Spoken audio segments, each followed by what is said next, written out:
Bonjour à tous. On a vu dans la précédente vidéo les aspects de la perversion narcissique chez Monsieur Alain Soral. Ici, on va continuer un tout petit peu à développer sur le sujet, mais tout en parlant maintenant de la période où le fils va combattre le père. Le père, c'est les repères, le père, c'est l'autorité, le père, ce sont donc les symboles, ce sont des règles, ce sont un certain nombre de choses qui fait que nous pouvons fonctionner les uns avec les autres. Nous allons donc nous effondrer dans Narcisse, on va continuer à s'effondrer dans Narcisse. Peut-être que vous avez ressenti la même chose que moi, j'ai souvent dit gamin, j'ai le sentiment qu'on s'américanise. Vous savez qu'on entre dans la violence américaine, qu'on est en train de perdre donc notre identité parce qu'on oriente notre attention sur les musulmans, on oriente notre attention sur un très grand nombre de choses, mais on n'oriente pas notre attention sur le fait qu'on s'américanise, c'est-à-dire qu'on commence à prendre l'identité américaine, et on commence à être envahi d'une autre identité, et du coup on est en train de s'effondrer dans cette période. Le fils qui combat le père, c'est donc des personnes qui sont complètement vides, en réalité, qui vont se mettre à combattre d'autres personnes et s'attaquer à tous nos repères. C'est tout un processus. Ce que je voudrais ici déjà expliquer, c'est que j'ai eu la même enfance qu'Alain Soral, sauf qu'à un moment donné, j'ai été protégé par un juge pour enfants. Mais les personnes qui naissent, par exemple, dans un cadre de violence par laquelle, en tout cas, lui, il est passé, ils avaient Hitler qui a eu lui aussi la même enfance, avec des pères violents, des personnes qui ne te reconnaissent pas. Il y a tout un processus qui va se mettre en place et qui va faire naître des personnages qui sont ou dans le symbole ou dans le diabole. Ça veut dire que tu vas vouloir, à un moment donné, quand tu as souffert, vouloir agir sur le monde et que le monde n'agisse plus sur toi. Tu n'aimes pas ce monde, tu as souffert, tu n'aimes pas ce monde, et tu vas vouloir agir sur ce monde. Tu vas vouloir avoir le contrôle sur ce monde. Le Père, c'est aussi un peu, pour la religion et dans nos esprits, le Père c'est Dieu. Donc je veux inverser les choses, je veux inverser les repères. Il y a une chose par exemple qui est intéressante dans la précédente vidéo, parce que là j'ai laissé s'étaler énormément de commentaires, j'ai été menacé de mort, menacé de coups, insulté. Il y a énormément en fait de violence dans les commentaires. Il y a des personnes qui viennent m'analyser moi tout compte fait plutôt que de travailler sur la vidéo. Mais ce qui m'intéresse dans tout ça, moi j'ai pas envie de développer là-dessus, ce qui m'intéresse c'est que en fait, tu as un personnage qui analyse les autres, qui analyse des situations, et si tu parles de lui, on te le reproche. Ce qui veut dire que ça ne va que dans un sens. Tu peux être analysé, par exemple, j'ai été analysé d'idiot utile, parce que je m'intéresse à Monsieur Asselineau, je m'intéresse à un personnage qui lui est sain, il me paraît honnête, et puis ça me fait plaisir de pouvoir voter cette année, au premier tour au moins, pour quelqu'un de sain. Et ensuite, je changerai de tactique, on va dire, si M. Asselineau n'est pas au second tour, eh ben, je serai un abstentionniste, par exemple. Mais on a le droit d'analyser les autres, mais vous ne voulez pas qu'on analyse le personnage. Qu'est-ce qui se passe? On nous dit que M. Asselineau, c'est une secte, mais c'est dans les sectes que tu ne peux pas analyser. C'est dans une secte que tu te fais insulter, que tu te fais rabaisser. Et tous les connards de sa secte qui m'ont manqué de respect, agressé, qui ont voulu m'expliquer qu'ils avaient mieux compris la politique que moi, qui m'ont même traité de vendu, etc. etc. J'attends les Assiloniens, là, les Asselinotiens. Là. C'est pas dans un environnement sain, cohérent, dans lequel tu peux échanger. Donc ça c'est la première chose. La deuxième chose, je voulais vous dire que M. Alain Soral n'est absolument pas dangereux. C'est notre aveuglement, le danger, c'est notre soutien, et c'est le fait d'exacerber chez lui, de croire d'avoir raison. Ce qui veut dire que les pervers narcissiques ne sont absolument pas dangereux dans la mesure où l'environnement est informé de cette maladie mentale où il y a des symptômes. Comme par exemple, l'empathie est affectée, c'est-à-dire qu'on est dans l'inversion en permanence, et puis vous allez pouvoir envoyer un mail à un adversaire en vous régalant du décès de son enfant. Si ça vous arrive à vous qui êtes normal, puisque ça m'est arrivé, alors moi c'était pas l'enfant, c'est le personnage qui est décédé, j'ai eu quelqu'un qui m'a harcelé pendant des années, qui a essayé de me tuer 3 fois, et quand il est décédé, j'ai pas éprouvé de la jouissance, j'ai éprouvé le malaise d'avoir été dans une situation de conflit au moment où ça arrive. Et là, on a l'inverse, on a quelqu'un qui jouit du malheur de l'autre. Et vous allez essayer de me faire croire que cette personne est normale, cette personne est équilibrée, cette personne est saine. Donc on voit un personnage qui est complètement en train de délirer, c'est quelqu'un d'extrêmement immature, qui joue avec tous nos symboles et tous nos repères, tout en nous dénonçant des situations. Il dénonce des situations, il dénonce que la morale s'effondre, mais d'un autre côté, il nous invite à beaucoup moins de morale, et de plus aucune morale d'ailleurs. Le manipulateur pervers est un adolescent dans sa tête. C'est un être dont l'esprit, le développement de la partie émotionnelle s'est figé, est resté figé à l'âge qui correspondrait à la préadolescence et n'a pas pu continuer de se développer. C'est donc un être qui sera perpétuellement en manque, qui ne pourra jamais gérer les frustrations, qui sera toujours dans la panique de ne pas recevoir l'image valorisante, voire sublimée de lui-même dont il a besoin pour pouvoir continuer d'avancer. C'est un être qui a constamment, mais alors constamment besoin de briller sur tous les plans, qui a constamment besoin d'asseoir sa toute-puissance par quelque moyen que ce soit. Je suis Alain Soral, co-auteur du livre Les mouvements de mode expliqués aux parents. C'est la raison pour laquelle je suis ici d'ailleurs. Je suis d'autre part professeur d'histoire et analyse de la mode contemporaine à l'école S-Mode. Et je viens de monter à Paris un cabinet de conseil en intelligence sociale, spécialisé dans le look, l'image de marque, le marketing politique et toutes ces sortes de choses. D'autre part, je suis membre d'un groupe d'artistes qui s'appelle En Avant Comme Avant, président à vie du mouvement Extrême Centre et titulaire d'un brevet supérieur de boxe française savate et discipline assis. On est en train de basculer dans Narcisse, c'est-à-dire la société tout entière est en train de basculer dans le personnage. Alors pas lui personnellement, hein. C'est pas lui, on bascule pas dans Alain Soral, mais on bascule dans Narcisse, dans ses aspects narcissiques, perversion narcissique, je pervertus, c'est le narcissisme. Par exemple, dans les commentaires, j'ai beaucoup de personnes qui me disent « Oui, mais c'est pas tout à fait de la perversion narcissique ». Il y en a qui me disent « Oui, mais Freud par exemple, a écrit n'importe quoi ». Non, Freud a amené des choses à une certaine époque, ça a évolué depuis. Et alors on essaie un peu comme ça de noyer le poisson. Moi, peu importe, j'essaie ici d'apporter des éléments de compréhension de qu'est-ce qui se passe en cette période. Donc, j'ai vécu des choses, un peu les mêmes choses qu'Alain Soral, et je vais combattre pour restaurer les symboles. C'est-à-dire je combats pour... voilà ce qui naît d'une situation comme celle dans laquelle peuvent vivre Hitler, peuvent vivre Alain Soral, et dans laquelle je peux vivre. C'est soit vous allez restaurer les symboles, parce que vous ne voulez plus souffrir, ce n'est pas forcément s'attaquer violemment aux choses, c'est pas tout remettre en question, vous voulez la vérité. C'est-à-dire que vous êtes dans la vérité. Dans le symbole, vous noterez que dans le symbole, c'est tout ce qui vit au centre des symboles, en centre des repères. Et dans Diabole, c'est la division et effacer nos repères. On est bien dans une période où les repères s'effacent, je ne rêve pas. On voit bien une société qui est en train de s'effondrer de toutes parts. Pourquoi cette société s'effondre de toutes parts, et pas seulement en politique, ou seulement dans son modèle économique, ou seulement dans ses relations, d'un point de vue social. Ça s'effondre de toutes parts. C'est quand même quelque chose d'extraordinaire. C'est bien dire que nos repères sont affectés.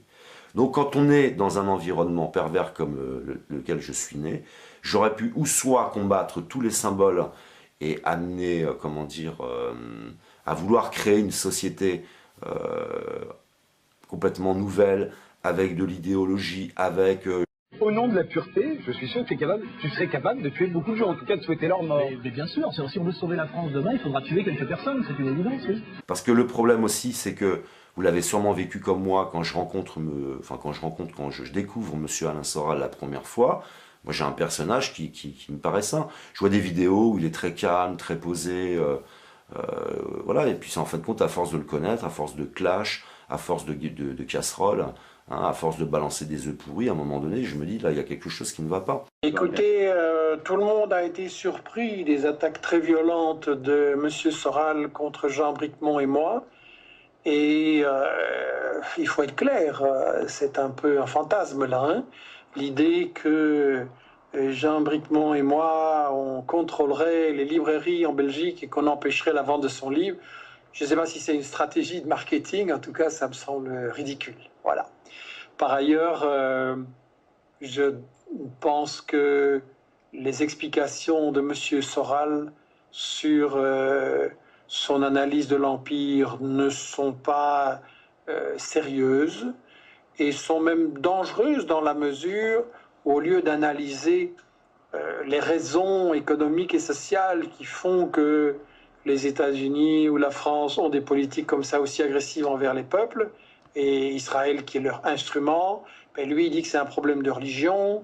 Il pousse en fait, à mon avis, à aggraver les contradictions entre musulmans et juifs, ou musulmans, juifs, chrétiens et tout ça. Moi, mon point de vue est très clair.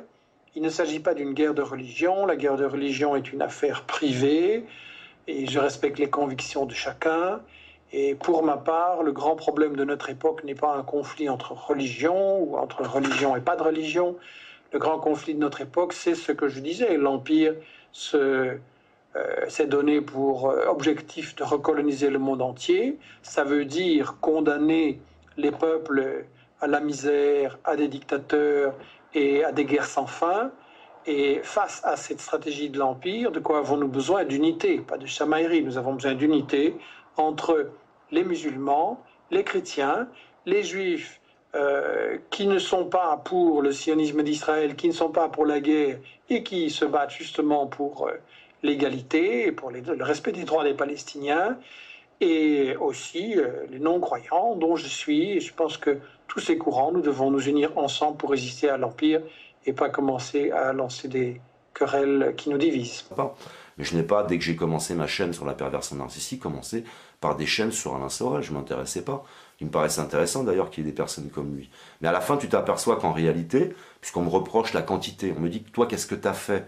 Mais je préfère n'avoir rien fait que d'avoir raconté autant de bêtises que lui, que de nous avoir autant embrouillé l'esprit, que de nous amener vers des divisions absolues, comme l'expliquent certaines personnes. L'éducation populaire, on en parle dans Entre deux chaises, suite de notre entretien avec Franck Lepage de la SCOP Le Pavé. J'aimerais peut-être qu'on s'arrête sur un personnage qui remet du politique, on peut dire, qui est assis sur un canapé face à sa caméra, que beaucoup de gens écoutent et qui fait une critique du capitalisme en même temps qu'il le met avec du complotisme, on va dire de l'antisionisme, mais sans doute que ça va aussi bien au-delà. Alain Soral, qui donc donne ses préceptes et qui est beaucoup regardé. Vous, comment vous voyez ça, alors que effectivement il touche une population que vous aimeriez peut-être toucher aussi, qui de beaucoup d'exclus en fait, de gens qui se sentent exclus de la société. Oui, carrément. Soral est hyper efficace. Enfin, je veux dire, quand il va avec Dieudonné dans les cités de Marseille ou ailleurs, et qu'il explique à des beurs que s'ils sont dans la merde dans laquelle ils sont, c'est à cause de banquiers juifs à New York. Il est redoutable, il est hyper dangereux, il manie aussi l'humour, enfin une forme d'humour. Dieudonné est hyper efficace, et donc ça craint velu. Enfin, alors en plus moi il m'arrive d'être associé à ces gens-là sur des sites d'extrême droite. En général, ils mettent un avertissement. Ils disent attention, ce mec est très à gauche, mais c'est vachement bien quand même. Et donc, pour l'instant, je suis... Mais évidemment, si tu veux, c'est toute la question de la critique du capitalisme. Je veux dire, l'extrême droite, enfin, les fachos, ont toujours porté une critique du capitalisme. Enfin, on va pas refaire la théorie de l'extrême droite ici, mais on sait qu'ils surfent sur le comment dire, ils attaquent les deux bouts ils attaquent ceux qui trichent en bas et ceux qui trichent en haut. Bon, c'est pour ça que c'est une espèce de théorie des classes moyennes à la con. Soral est un type, à mon avis, qui est enfin, comment je dirais, c'est un bon exemple, Soral, parce que ça pourrait ressembler à de l'éducation populaire. Dans la mesure où il y a un discours politique, il y a des explications, si tu veux, sauf que c'est précisément pas des explications, c'est-à-dire que c'est pas rigoureux, quoi, tu vois. Et c'est là où dans l'éducation populaire, il y a besoin d'un effort didactique. Enfin, nous, quand on fait des conférences gesticulées, on en a 60 aujourd'hui, les gens, ils vont creuser la question. Le problème de Soral, si tu veux, c'est qu'il est sur de la dénonciation. Enfin, il est sur un fantasme de dévoilement. Bon, le problème, c'est que son dévoilement, il est complètement orienté. Enfin, ce mec est totalement obsédé par l'antisionisme. Enfin, c'est juste n'importe quoi. Enfin, son propos sur les femmes, c'est fou, quoi. Enfin, je veux dire, on s'est engueulé avec un ami qui m'est cher, qui est Étienne Chouard, à cause de son putain de lien vers égalité et réconciliation. On a discuté avec Étienne, avec Frédéric Lordon, avec Bernard Friot. On est allé chez Étienne. On a ferrié avec Ruffin. On a essayé de dire à Étienne, enlève tes putains de liens vers égalité et réconciliation. Le problème d'Étienne, c'est que c'est un self-made man. Il est dans aucune orga politique. Il a pas de base politique, et c'est un type qui défend la liberté d'expression un peu à la Chomsky. Tu vois ce que je veux dire? C'est-à-dire, tu te rappelles de l'embrouille Chomsky qui disait les négationnistes ont le droit de s'exprimer, et il disait en France, vous êtes pas pour la liberté d'expression, aux États-Unis on l'est. Avec une préface, un appel qu'il avait fait et qui a été repris en préface d'un livre de Faurisson. Ouais, exactement. Et Étienne, qui par ailleurs est un parapentiste de génie, ça m'énerve. Étienne, qui est un type mais gentil, mais tu peux même pas le croire. Enfin, je veux dire, c'est aberrant qu'ils se prennent les antifas sur la gueule, mais en même temps, je comprends très bien pourquoi ça lui arrive, parce que il dit il y a certaines choses que dit, en gros, ce que dit Étienne, c'est il y a certaines choses que dit Soral que les autres ne disent pas. Et donc, il va pointer des trucs très particuliers. Et il met aussi, par exemple, sur la critique de l'antisionisme, puisque maintenant il est aussi là-dessus, il va chercher des Israéliens de gauche, d'extrême gauche, qui effectivement sont antisionistes. Mais il fout Soral. Donc si tu veux, on lui dit, mais Soral n'est pas un intellectuel, c'est un chef de parti, putain, dégage Soral. Et lui dit, je refuse. D'abord, je veux pas m'adresser qu'à la gauche, je veux m'adresser aussi aux gens d'extrême droite. Enfin, voilà, il est sur un fantasme mais en même temps, si tu veux, ce que fait Étienne Chouard, c'est juste magnifique. Enfin, ce qu'il a fait avec le traité constitutionnel, puis sur le tirage au sort, puis sur les ateliers constituants. Putain, il fait écrire des ateliers constituants. Les gens, il leur dit, voilà, vous prenez un article de la Constitution, n'importe lequel, on va l'écrire ensemble. Une Constitution, ça sert à limiter les pouvoirs. Et les gens écrivent des articles de la Constitution. Et ça, c'est de l'éducation populaire. Et moi, je tire mon chapeau à Étienne. Je veux dire. Alors, bon, pour l'instant, il se prend tous les antifas sur la tronche à cause de Soral. Mais Soral, c'est un piège. Qu'est-ce que tu veux dire d'un piège? C'est-à-dire, le principe même de Soral, c'est qu'il est piégeant, enfin, tu vois. Quand je tractais sur les marchés contre le traité constitutionnel européen, il y avait aussi d'autres gens qui tractaient contre. C'était les fachos. Tu vois, ouais, il y a trop d'Arabes en Europe, etc. Donc, on était tous les deux pour le non. Mais pas pour les mêmes raisons. Enfin, bon. Ce qui me pose un autre problème, c'est que je suis associé parfois sur certains sites. Maintenant, je tape plus jamais Franck Lepage sur Internet, ça me fait peur. Je suis associé à Dieudonné, par exemple. Si tu veux, on dit Dieudonné, Lepage, 2 humoristes politiques. Bordel, d'accord, mais pas. Enfin bon, tu vois. Et je suis pas humoriste. Et c'est là où le système est très fort, c'est que s'il me récupère comme humoriste, c'est plus du tout dangereux ce que je fais. Enfin, tu vois, je suis pas humoriste, je suis un mec qui raconte une expérience dans les ministères. Enfin, tu vois, je veux dire, et je trouve ça subversif de faire ça. Bon, mais si tu te dis c'est un humoriste, bon ben ça va, alors ok, tranquille, on peut y aller. Et donc voilà, enfin, on est dans ces interrogations-là en ce moment. Soral, ce qu'il fait, c'est très efficace, c'est flippant. Et le problème de l'extrême droite, c'est qu'il joue sur des arguments simples qu'on ne peut contrer qu'avec des raisonnements compliqués. C'est pour ça que l'extrême droite y arrive. Enfin, je veux dire, l'extrême droite, elle dit il y a 3 millions d'Arabes, 3 millions de chômeurs. Ben, si tu veux prouver que c'est faux, il faut que tu expliques ce que c'est que le marché du travail, comment ça fonctionne. Et pour ça, il faut que tu fasses de l'éducation populaire. Et c'est long. L'éducation populaire, c'est long. Donc Soral ne fait pas de l'éducation populaire. Il fait des raccourcis. Et le pavé, pour terminer, du coup, le pavé s'emploie a aussi montré qu'on peut avoir un raisonnement compliqué, que tout le monde peut l'entendre. Absolument, carrément. Le pavé, il fait de la vulgarisation politique, on fait rien d'autre. Enfin, je veux dire, c'est sûr. Et c'est jouissif, c'est jubilatoire. On aime tous apprendre. Sauf qu'on a tous adoré un prof qui était génial et 9 connards qui nous faisaient chier.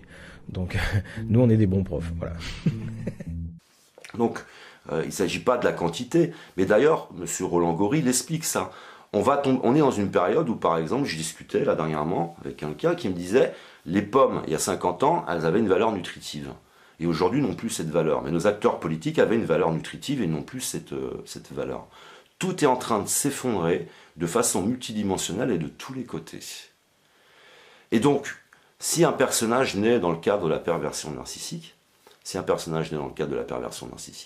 il va soit s'attaquer au symbole, au repère, ou alors il va s'attaquer à restaurer tout ça. Il ne s'agit pas de dire il y en a un qui est bien, il y en a un qui est mal, il y en a un qui bascule et c'est tout. Et dans le symbole, il y a le bol.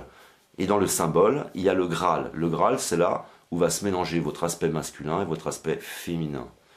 Et vous découvrirez qu'en fait, les personnes atteintes de la perversion narcissique sont dans un déséquilibre, puisqu'ils anéantissent l'aspect féminin, ils sont dans un déséquilibre intérieur, et il n'y a plus que l'aspect masculin exacerbé qui s'adresse aux autres, qui interagit avec le monde, pour se sentir fort, pour se sentir protégé, pour pouvoir être le père absolu.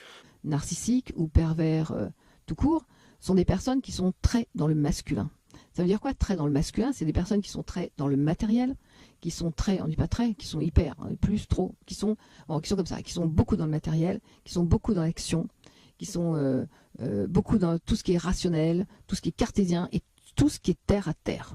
Parce que quand on a été salarié du tertiaire et qu'on a conduit une bagnole dans Paris pendant des années, on est un Untermensch, un sous-homme. C'est-à-dire qu'on a été émasculé par la violence et la structure du système. Et c'est pour ça qu'il y a peu de gens qui peuvent me comprendre, mais que ceux qui me comprennent très bien, c'est les mecs de banlieue, etc. Parce que malgré tous leurs défauts, c'est encore des hommes. Voilà. Et en fait, il y a très peu d'hommes aujourd'hui. C'est pour ça que quand je vais chez Tadei, en fait, je me tiens bien, parce que si je m'étais mal tenu la dernière fois, j'attrapais ma Fessoli par le col et je mettais 2 tartes dans la gueule. Et je le voyais faire caca sous lui, parce que ça m'est déjà arrivé, moi, d'attraper des mecs par le col de ce système-là, dont Bec BD, je l'ai attrapé, j'ai mis 2 baffes dans la gueule, il a pété. J'ai entendu faire prout. C'est-à-dire qu'il, vous savez, quand il a la trouille, il aurait pu faire caca. C'est là qu'on entre aussi dans la mégalomanie. Il y a donc des êtres qui sont parfaitement déséquilibrés. En rappelant que M. Alain Soral, ce n'est pas lui qui est dangereux, mais vous tous qui m'avez laissé des commentaires, en essayant un petit peu de me remettre en question, parce que vous encouragez tout ça. Voilà, le danger, ce n'est pas Alain Soral, le danger, c'est de donner du pouvoir à des personnes comme ça, en cette période. Dans la mesure où la société tout entière bascule dans Narcisse, vous allez avoir au pouvoir de tous les pays,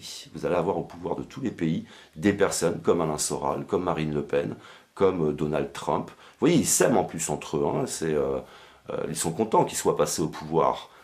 Donc on voyait bien aussi qu'on analyse plus, c'est-à-dire que vous ne voulez pas psychologiser, puisque vous me reprochez de psychologiser.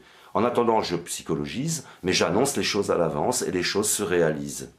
Donc en France, par exemple, on va avoir ce qu'il y a de pire au pouvoir. Voilà, c'est en théorie, sauf bien sûr l'imprévisible avec Internet, c'est-à-dire des scandales, du terrorisme. Il peut se passer toutes sortes de choses qui me fassent mentir, mais en théorie, là, on va aller dans ce qu'il y a de pire, avec des personnages qui n'ont plus de contenance. On est dans une période cinématographique. Je n'ai rien à offrir, je n'ai pas la culture, je n'ai pas la maturité, les maturités. Il y a toutes sortes de maturités. Vous avez les connaissances, vous avez l'expérience, vous avez l'âge est une maturité. Donc il y a toutes sortes de maturités. Vous avez des personnes qui ont une maturité, qui sont combattues par des personnes qui n'ont pas la maturité et qui n'ont pas non plus, qui ne disposent pas de l'équilibre. Le fruit n'est pas là. C'est-à-dire qu'on a un arbre qui n'a pas de fruit. On a un arbre qui fait du cinéma, qui est séduisant, qui vous attire, mais ça ne féconde pas, il n'y a pas le fruit.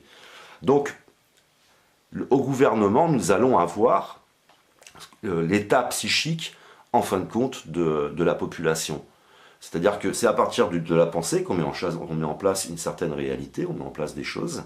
Et comme la masse est en train de s'effondrer dans Narcisse, elle aime des personnages comme Marine Le Pen, comme Donald Trump, elle aime les personnages violents, elle aime cette violence. On est dans les arènes, on est comme au temps de l'Empire romain qui va s'effondrer, parce qu'il s'effondre lui dans le matriarcal. Alors vous allez dire, David, mais est-ce qu'en fait, il est question en fait de redonner l'autorité aux pères, aux hommes? Absolument pas. On a été dans le patriarcat, le matriarcat, on change sans arrêt. Et maintenant, vous voyez, c'est comme dans cette boucle, vous avez cette boucle, c'est un coup à gauche, on vote un coup à gauche, un coup à droite, un coup matriarcat, un coup patriarcat, et à chaque fois on change de situation, parce qu'on est dans un déséquilibre, c'est donc des processus de développement et d'effondrement. Donc comme l'Empire romain va s'effondrer, sauf que cette fois-ci, c'est la femme qui perd son côté féminin pour aller vers le côté masculin, parce qu'elle est dans une ultra-compétitivité avec l'homme. Et on est encore donc dans un déséquilibre. Perte de repères, les enfants ne savent plus où ils en sont dans leur éducation. On a l'arrivée massive de la pornographie. Les scientifiques nous disent « nous sommes en danger à cause de la pornographie, l'humanité tout entière est en danger », mais la pornographie rapporte de l'argent. Le système économique qui était là pour nous servir ne nous sert plus, nous sommes esclaves du système économique. Et nous voyons comme ça un monde qui est en train de complètement s'effondrer de par un ensemble de processus. Donc ce qui va se passer à un moment donné, c'est que la situation que j'ai vécue en famille, que j'ai vécue dans ma famille, dans une ultra-violence, dans la perversion narcissique, dans un très grand clan, dans une très grande tribu, vous allez vous vivre la même chose, mais en société. Ça veut dire que la société est en train de complètement s'effondrer, de se pervertir. Ce qui prenait 10 ans à se dégrader hier prendra 1 an aujourd'hui, et ça va s'accélérer. Et vous allez donc vous retrouver dans la même situation que moi. Soit vous allez être perverti, et vous allez vouloir vous attaquer vous aussi au symbole et démultiplier le phénomène, ou alors comme moi, vous allez vouloir restaurer les symboles. C'est aussi pourquoi, par exemple, je prends toujours dans mes vidéos, je vous partage des liens, je vous partage des personnes, pour ne pas amener mon raisonnement. J'amène un raisonnement global et un raisonnement de scientifique. Mais dans les commentaires, vous avez des personnes qui n'ont aucune expérience, qui n'y connaissent rien, qui n'ont même pas fait les études nécessaires, qui n'ont pas la précompréhension. C'est ça le fils qui combat le père. Tout le monde veut donner son avis. Plus personne n'écoute. J'ai une émotion, on est dans la matière, le corps, on est dans Narcisse, on est dans l'ego, on est dans l'absolue matière. J'entends quelque chose, il faut que je donne mon avis. On n'est plus capable donc de partager, de se poser des questions les uns et les autres. Tout le monde veut imposer son avis. Et donc, on va avoir d'une réalité avec des repères, des symboles, une autre réalité qui va se mettre en place, puisque tout le monde veut changer ses symboles, tout le monde veut changer ses repères, tout le monde veut donner son avis. On a donc bien une situation d'immaturité qui combat la maturité et un désordre absolu qui va s'installer. Par exemple, souvent on me dit « tu es New Age ». Je ne suis pas New Age, je suis dans les sciences. Je suis croyant. Je suis quelqu'un de croyant, mais je suis dans les sciences. C'est-à-dire que je prends vos textes religieux, moi je n'y vois que de la science, et je la comprends.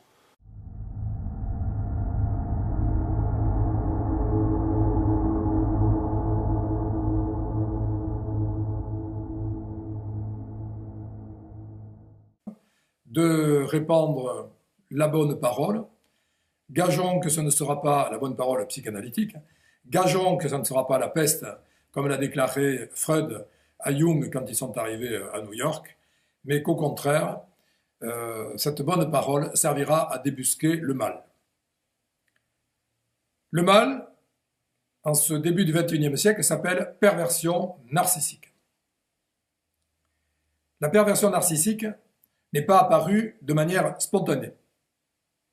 Elle fait partie d'un mécanisme, d'une physiologie, d'un long processus de dégradation sociétale et psychique. Voilà, j'étais dans une situation, par exemple, de déséquilibre au départ de ma vie. Si j'ai pu réinstaller un équilibre avec un environnement sain, je ne vois pas des pervers narcissiques partout, il n'y en a plus autour de moi. Il y a beaucoup de personnes, il y en a qui sont plutôt matérialistes dans la matière, il y en a qui sont dans l'esprit. Et puis je me suis recréé tout un entourage, mais à partir d'une certaine compréhension.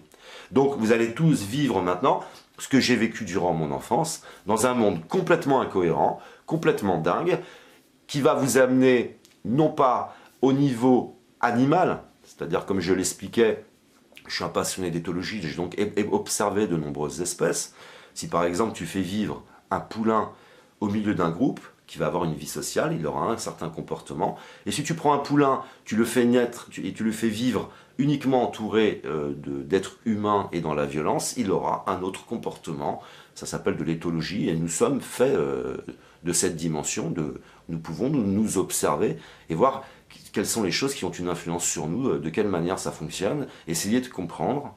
Et donc nous allons tous vivre dans Narcisse, nous allons tous vivre ce que j'ai vécu. Et il y a des personnes qui vont naître en cette période, des acteurs très importants. Il y aura par exemple un acteur qui est là actuellement, qui va évoluer. Je pense à une personne très jeune qui prendra la place du pape François. Il y aura des personnes en politique, des personnes en agriculture. On va donc assister à un très grand phénomène qui est lié par exemple à Marie ou Jésus ou Isis et Horus. Et ce pourquoi, par exemple, vous avez eu la naissance de la franc-maçonnerie. La franc-maçonnerie est venue combattre le Vatican, est venue combattre le catholicisme à cause des mensonges et des amalgames qui ont été faits à partir, par exemple, de certains symboles et de certains mots. Après, il y a des dérives, hein, je ne sais pas où en sont aujourd'hui la franc-maçonnerie. Tout ce que je sais, c'est que quand il naît une situation de mensonge, de déséquilibre, il naît des acteurs pour combattre. Ça a toujours été comme ça. Comme par exemple, vous avez Alain Soral qui vient, qui raconte absolument n'importe quoi, mais comme moi, c'est-à-dire vous n'êtes capable réellement que d'expliquer une partie de ce qu'il dit, le reste, vous n'y comprenez rien. Et c'est ce que je me suis dit au départ, c'est-à-dire que je me disais, bon, ce que je ne comprends pas, ça doit venir de mon manque de compréhension, de mon manque de culture générale. Et puis après, petit à petit, je dis non, il y a un truc qui va pas, quoi. Il raconte n'importe quoi, il fait les choses. Il y a un truc que je ne comprenais pas. Et après, oui, j'ai découvert que le personnage est réellement un pervers narcissique. Alors que d'habitude, je les détecte très très vite. Donc le pervers narcissique est quelqu'un qui va t'amener une masse d'informations, il veut t'écraser, j'ai plus de connaissances que toi, j'ai plus de diplômes que toi, j'en ai fait plus que toi. Puis à la fin, tu écoutes le personnage, puisqu'il t'écrase de tout ça. Et on m'a reproché, par exemple, simplement de dire, j'ai juste dit, j'ai vécu 46 ans dans le cadre de la perversion narcissique, je peux donc en parler. J'ai étudié la perversion narcissique pendant 12 ans, mais je ne vous étale pas des diplômes, je ne vous étale pas si, j'ai pas passé. Non, simplement, peut-être écoutez-moi un petit peu, allez chercher de ce côté-là. En plus, je n'ai rien à vous vendre, je n'ai aucun pouvoir à prendre sur vous, vous ne me rencontrerez pas, je ne veux pas d'argent. Simplement, ici, j'apporte des choses. Mais vous voyez, tu as le personnage qui, lui, t'écrase. Et si moi, je dis simplement mon expérience, donc je me retrouve dans la situation du fils qui combat le père, je parle simplement de mon expérience, je suis un pervers narcissique parce que, non, la perversion narcissique, c'est un ensemble de symptômes, exactement comme toute maladie biologique. Il y a les maladies psychologiques et les maladies biologiques. Il faut avoir un ensemble de symptômes pour entrer dans le cadre de la perversion narcissique. Vous pouvez donc avoir des symptômes sans être pervers narcissique, mais vous n'allez pas bien. Vous êtes dans des situations où vous n'êtes pas vous-même. Il y a des personnes qui pensent qu'elles sont parfaites, par exemple, parce qu'elles vivent une routine tous les jours. Métro, boulot, dodo, elles rentrent chez elles, et elles observent les autres faire des bêtises, et elles les critiquent. Mais si vous preniez les personnes qui se pensent parfaites et vous leur changiez leur quotidien, vous mettiez un peu de surprise dans le quotidien, vous verrez qu'elles n'ont pas toujours des bonnes réactions. Donc parfois, on a une image de nous-mêmes qui est un peu faussée parce que ça dépend de la réalité qui est autour de nous, ça dépend de notre quotidien. Mais là, on a un personnage qui rentre vraiment dans le cadre de la perversion narcissique. Donc, on a bien un côté féminin qui a disparu. On a bien une personne qui nous parle de morale et en même temps qui nous amène à beaucoup d'immaturité, à nous faire perdre nos repères et à nous faire entrer dans la décadence, dans la violence, dans la stigmatisation les uns des autres, dans les insultes. Et il n'est absolument pas un repère pour nous. Et le danger, je le répète, c'est vous le danger.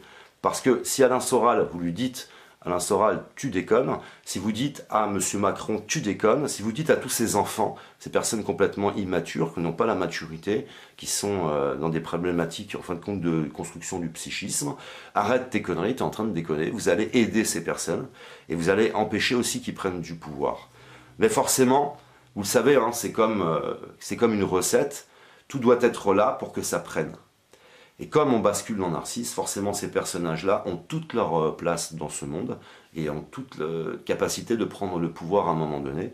Le souci, en ce qui me concerne, c'est que je ne sais pas à quel moment de cet effondrement nous sommes, puisque ça va se réinverser. Dans ce monde de clivage, de beaucoup de différences, de beaucoup de divisions, il y a une chose dont je suis sûr, c'est que nous sommes complémentaires.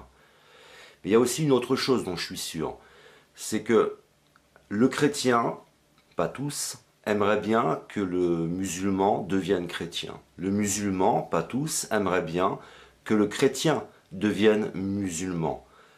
La personne qui est très matérialiste aimerait bien que l'autre devienne matérialiste. La personne qui est dans la vulgarité et la violence aimerait bien que l'autre entre dans la vulgarité et la violence.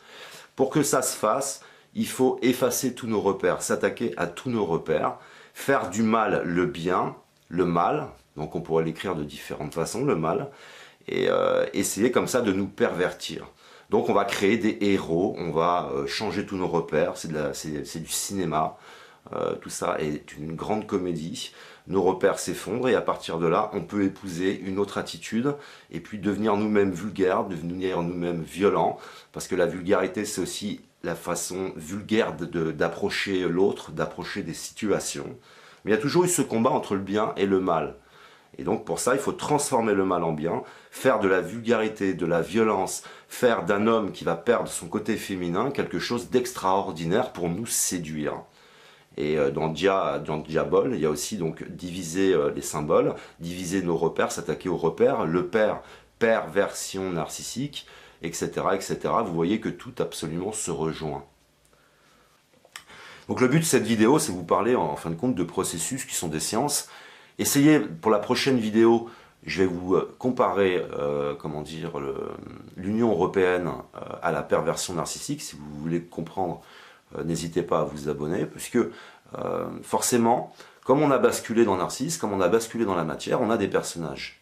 La pensée précède l'action. À partir de votre raisonnement, vous allez mettre en place des choses ou d'autres. Vous voyez bien, pour vous donner quelques exemples, mais je ne veux pas tout dire ici, que par exemple, nous sommes aujourd'hui dans comment dire, une Union européenne qui nous prive de nos droits. Le pervers narcissique vous prive de vos droits. On est dans une Union européenne qui nous contrôle de plus en plus. Le pervers narcissique contrôle absolument tout. On est dans une Union européenne qui a été construite, qui s'est matérialisée autour d'accords pervers. C'est-à-dire que tu as d'énormes difficultés à te séparer de l'Union, à te séparer de la liaison avec cette Union européenne. Et la pervers narcissique fait la même chose. C'est très compliqué de se séparer d'un pervers narcissique. Voilà, il va essayer de te détruire, ou il va mettre en place des choses pour que tout devienne compliqué. Si vous prenez par exemple les témoignages de nombreuses victimes de la perversion narcissique, elles vous diront, en justice, tu as tendance à perdre en justice. Voilà, tu peux avoir, si tu as conscience de tout ça, tu t'entoures bien, tu peux gagner en justice. Il faut avoir quelqu'un de structuré, ou sinon tu vas perdre en justice, parce que ce sont de parfaits comédiens, et on est dans l'illusion, on est dans le cinéma, on est dans le spectacle, et en réalité, l'Union européenne, c'est un petit peu tout ça. Mais il y a beaucoup plus de détails à offrir. Donc la prochaine vidéo, je vous expliquerai que la perversion narcissique, tout simplement, a construit l'Union européenne. C'est la perversion narcissique, parce qu'il faut être pervers pour construire une union sous cette forme, avec ces règles, avec ce type de contrat. C'est forcément la perversion narcissique qui a construit l'Union européenne, puisque la pensée précède l'action, c'est forcément des personnes extrêmement malsaines. Voilà, ici c'est une vidéo pour essayer de vous expliquer en fin de compte que nous basculons tous en narcisse, nous perdons notre sensibilité, on est dans l'ultra-compétitivité, c'est métro boulot dodo, on est dans l'épuisement, on est voilà, donc il y a beaucoup d'événements qui vont arriver, et ce qui m'intéressait surtout, c'est de vous expliquer qu'on va aller en dessous du stade animal. Donc les animaux ont des règles, les animaux ont des règles de fonctionnement ensemble. Dans un groupe de chevaux par exemple, moi qui aime beaucoup les chevaux, qui aime beaucoup les observer, il y a des règles. Par exemple, chez les chevaux, il y a des règles. Il se passe un certain nombre de choses qui paraissent invisibles. Mais là, on va descendre au-dessus à cause, par exemple, de la technologie. Comme je l'expliquais, par exemple, le GPS, quand j'ai commencé à utiliser le GPS, j'ai commencé à perdre mon autonomie, à enregistrer des routes, je ne fais plus attention à rien, je laisse un appareil me guider.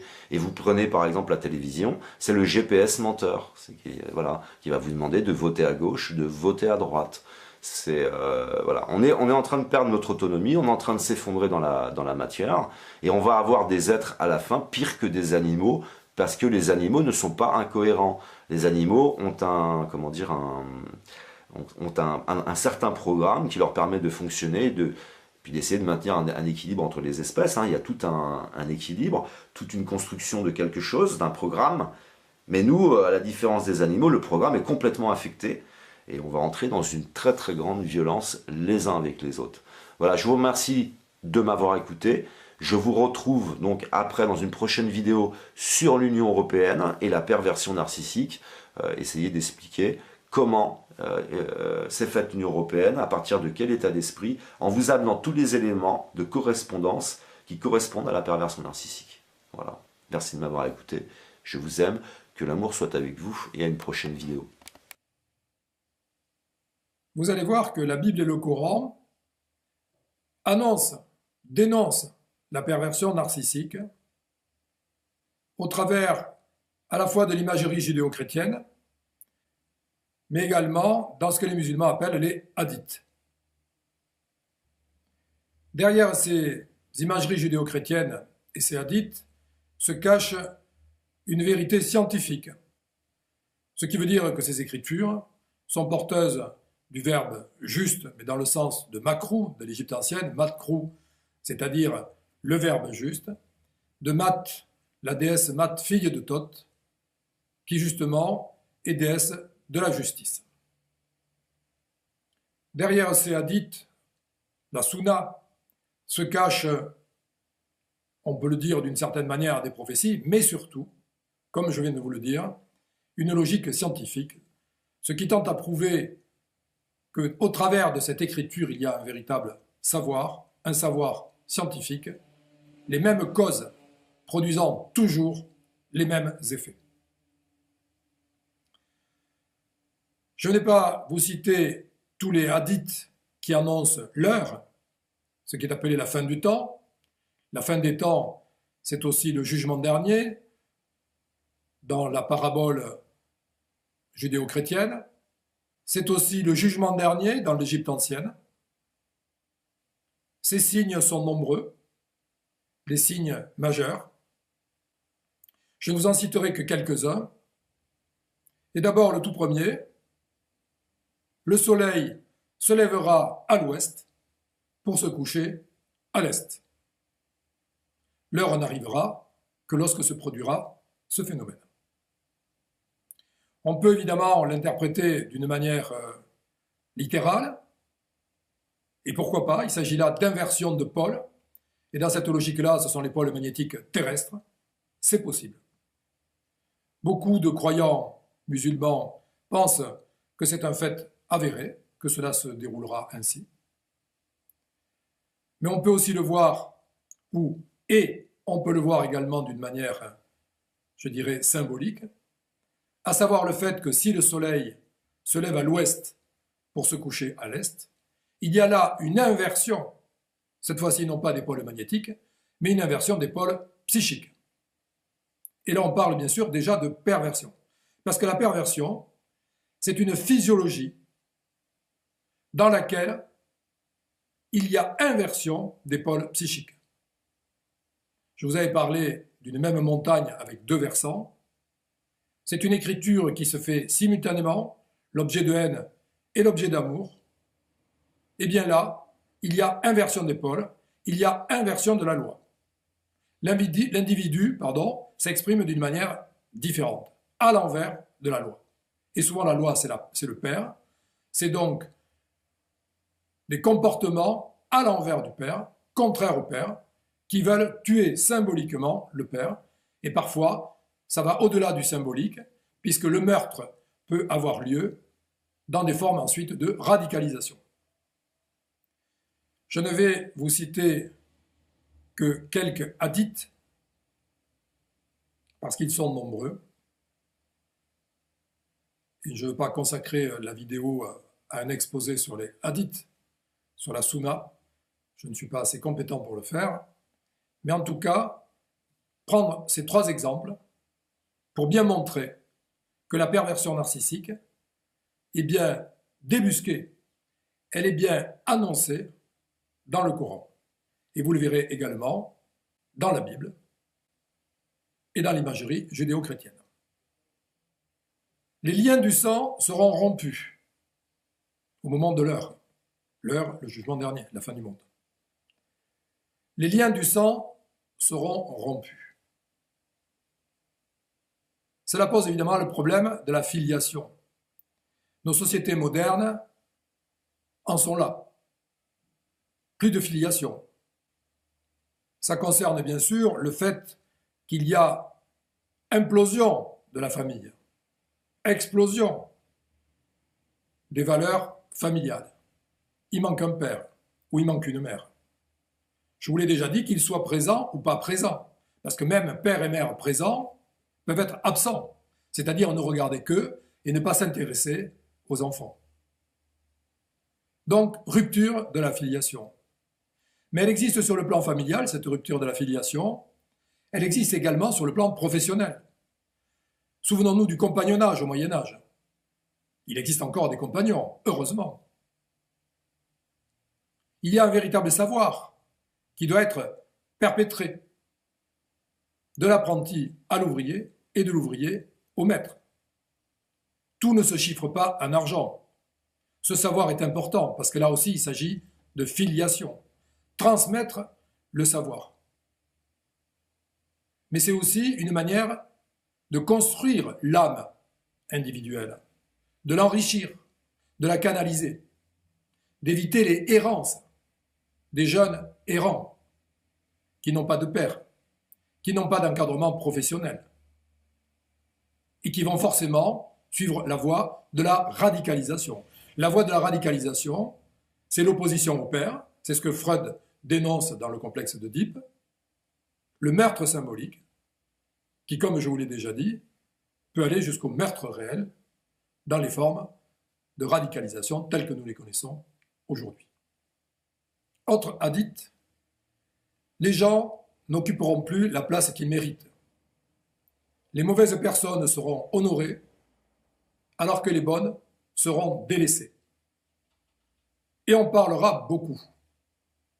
Comme il est dit dans Le soleil se lèvera à l'ouest et se couchera à l'est, tout est à l'envers.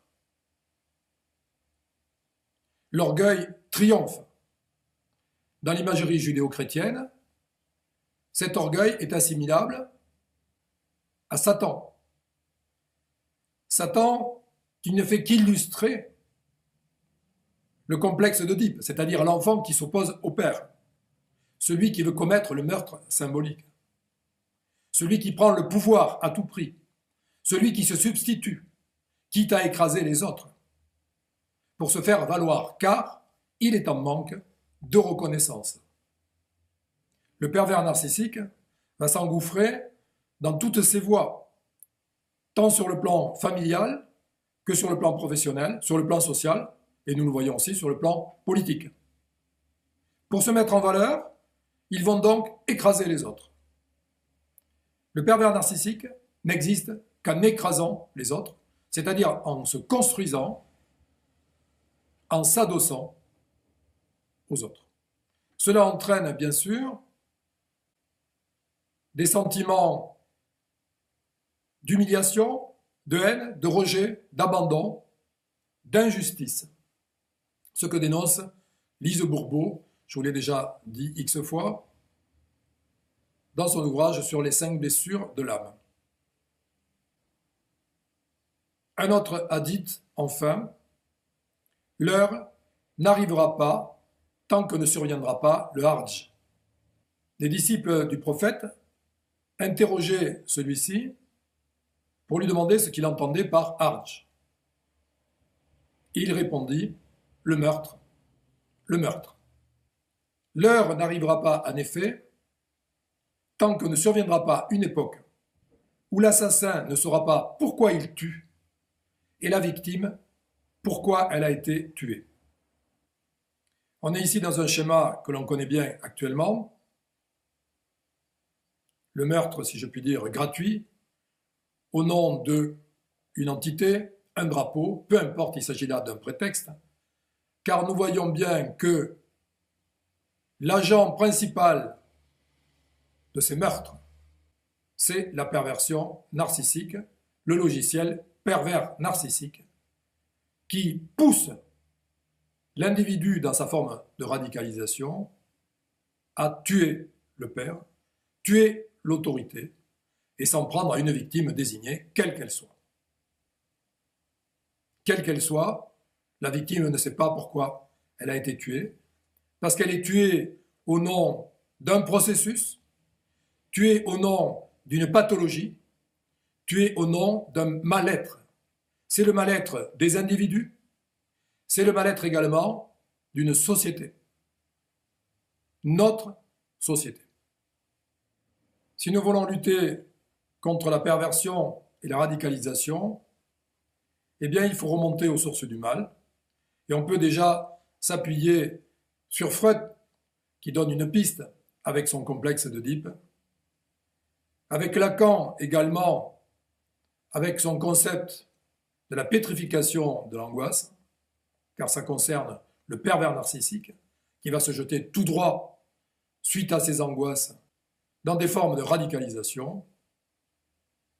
Et c'est aussi Jung qui nous a prévenus, en 1940, qui dit « L'humanité attend son déluge, mais ce n'est pas un déluge physique qui va la frapper, c'est un déluge psychique. » Et là, il faut faire référence à l'imagerie judéo-chrétienne pour s'apercevoir que Jung a raison quand on regarde certaines images du XIIIe siècle de l'Apocalypse de Saint-Sever, eh bien on s'aperçoit qu'il y a des monstres qui s'en prennent aux humains, en les mordant toujours à la tête, ou bien des scorpions géants qui les piquent également à la tête.